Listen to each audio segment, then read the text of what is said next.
Son of God, say my mind, and you don't die. Give as you receive, and your release is Satan. Today's teaching is the number 104 in the series Christ's Forgiveness, How to Manifest Immortality Season 2, and the name of this teaching is Right Teaching and Right Learning. A good teacher clarifies his own ideas and strengthens them by teaching them. Teaching and pupil are alike in the learning process.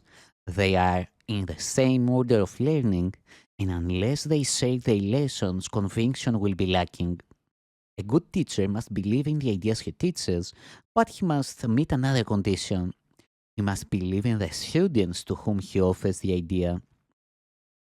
Many stand guard over their ideas because they want to protect their thought systems as they are, and learning means change. Change is always fearful to the separated because they cannot conceive of it as a move towards healing the separation.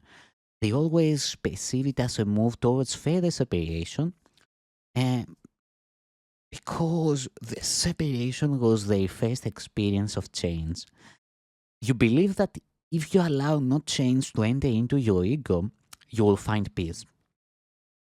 This profound confusion is possible only if you maintain that the same thought system can stand on two foundations. Nothing can reach spirit from the ego, and nothing can reach the ego from spirit. Spirit can neither strengthen the ego nor reduce the conflict within it. The ego is a contradiction. Yourself and God's self are in opposition. They are opposed in source, in direction, and in outcome. They are fundamentally irreconcilable because spirit cannot perceive and the ego cannot know. They are therefore not in communication and can never be in communication. Nevertheless, the ego can learn even though its maker can be misguided. He cannot, however, make the totally lifeless out of the life given. Spirit need not be taught, but the ego must be. Learning is ultimately perceived as frightening because it leads to the relinquishment, not the distraction of the ego, to the light of spirit. This is the change the ego must fear because it does not share my charity. My lesson was like yours, and because I learned it, I can teach it. I will never attack your ego, but I'm trying to teach you how its thought system arose. When I remind you of your true creation, your ego cannot but respond with fear. Teaching and learning are your greatest strengths now because they enable you to change your mind and help others to change theirs. Refusing to change your mind will not prove that the separation has not occurred. The dreamer who doubts the reality of his dream while he is still dreaming is not really healing his split mind. You dream of a separated ego and believe in a world that rests upon it. This is very real to you. You cannot undo it by not changing your mind about it. If you are willing to renounce the role of guardian of your thought system and open it to me, I will correct it very gently and lead you back to God. Every good teacher hopes to give his students so much of his own learning so that they will one day no longer need him. This is the one true goal of the teacher. It is impossible to convince the ego of this because it goes against all of its own laws. But remember, the laws are set up to protect the continuity of the system in which the lawmaker believes. It is natural for the ego to try to protect itself once you have made it, but it is not natural for you to want to obey its laws unless you believe them. The ego cannot make this choice because of the nature of its origin. You can because of the nature of yours. Egos can clash in any situation, but spirit cannot clash at all. If you perceive a teacher as merely a larger ego, you will be afraid because to enlarge an ego will be to increase anxiety about separation. I will teach with you and live with you if you will think with me, but my goal will always be to absolve you finally from the need for a teacher. This is the opposite of the ego-oriented teacher's goal. He is concerned with the effects of his ego to other egos and therefore interprets the interaction as a means of ego preservation. I would not be able to devote myself to teaching if I believed this, and you will not be a devoted teacher as long as you believe it. I'm constantly being perceived as a teacher either to be exalted or rejected, but I do not accept either perception for myself. Your worth is not established by teaching or learning. Your worth is established by God. As long as you dispute this, everything you do will be fearful, particularly any situation that lends itself to the belief in superiority and inferiority. Teachers must be patient and repeat their lessons until they are learned. I'm willing to do this because I have no right to set your learning limits for you. Again, again, nothing you do or think or wish or make is necessary to establish your worth. This point is not dependable except in delusions.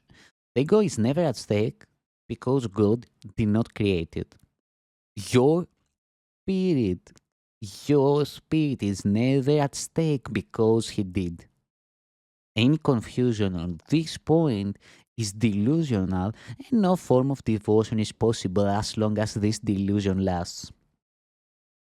The ego tries to exploit all situations into forms of praise for itself in order to overcome its doubts.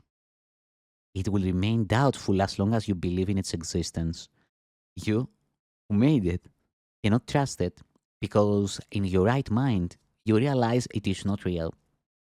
The only sane solution is not to try to change reality, which is indeed a fearful attempt, but to accept it as it is. You are part of reality which stands unchanged beyond the reach of your ego but within easy reach of spirit. When you are afraid, be still and know that God is real and you are His beloved Son in whom He is well pleased. Do not let your ego dispute this, because the ego cannot know what is far beyond its reach, as you are. God is not the author of fear. You are. You have chosen to create unlike Him and have therefore made fear for yourself. You are not at peace because you are not fulfilling your function. God gave you a very lofty function that you are not meeting. Your ego has chosen to be afraid instead of meeting it. When you awaken, you will not be able to understand this because it is literally incredible. Do not believe the incredible now. Do not believe the incredible now. Any attempt to increase its believableness is merely to postpone the inevitable. The word inevitable is fearful to the ego, but joyous to the spirit. God is inevitable, and you cannot avoid Him any more than He can avoid you. The ego is afraid of the spirit Chewy because once you have experienced it, you will withdraw all protection from the ego and become totally without investment in fear. Your investment is great now because fear is a witness to the separation, and your ego rejoices when you witness to it. Leave it behind. Leave it behind. Do not listen to it and do not preserve it. Listen only to God, who is as incapable of deception as is the spirit He created. Release yourself and release others. Release yourself and release others. Do not present a false and unworthy picture of yourself to others, and do not accept such a picture of them yourself. The ego has built a shabby and uncertain home for you because it cannot build otherwise. Do not try to make this impoverished house stand. It's weakness. is your strength. Only God could make a home that is worthy of His creations, who have chosen to leave it empty by their own disposition. Yet, this home will stand forever and is ready for you when you choose to enter it. Of this, you can be wholly certain. God is as incapable of creating the perishable as the ego is of making the eternal. Of your ego, you can do nothing to save yourself or others, but of your spirit, you can do everything for the salvation of both. Humility is a lesson for the ego, not for the spirit. Spirit is beyond humility because it recognizes its radiance and gladly sends its light everywhere. The meek shall inherit the earth because their egos are humble, and this gives them truer perception. The kingdom of heaven is the spirit's right, whose beauty and dignity are far beyond doubt, beyond perception, and stand forever as the mark of the love of God for His creations, who are wholly worthy of Him and only of Him. Nothing else is sufficiently worthy to be a gift for a creation of God Himself. I will substitute for your ego if you wish, but never for your spirit. Father can safely leave a child with an elder brother who has shown himself responsible, but this involves no confusion about the child's origin. The brother can protect the child's body and his ego, but he does not confuse himself with the father because he does this. I can be entrusted with your body and your ego only because this enables you not to be concerned with them and lets me teach you their unimportance. I could not understand their importance to you if I had not once been tempted to believe in them myself. Let us undertake to learn this lesson together so we can be free of them together. I need devoted teachers who share my aim of healing the mind. Spirit is far beyond the need of your protection or mine. Remember this. In this world, you need not have tribulation because I have overcome the world. That is why you should be of good cheer. Think of good.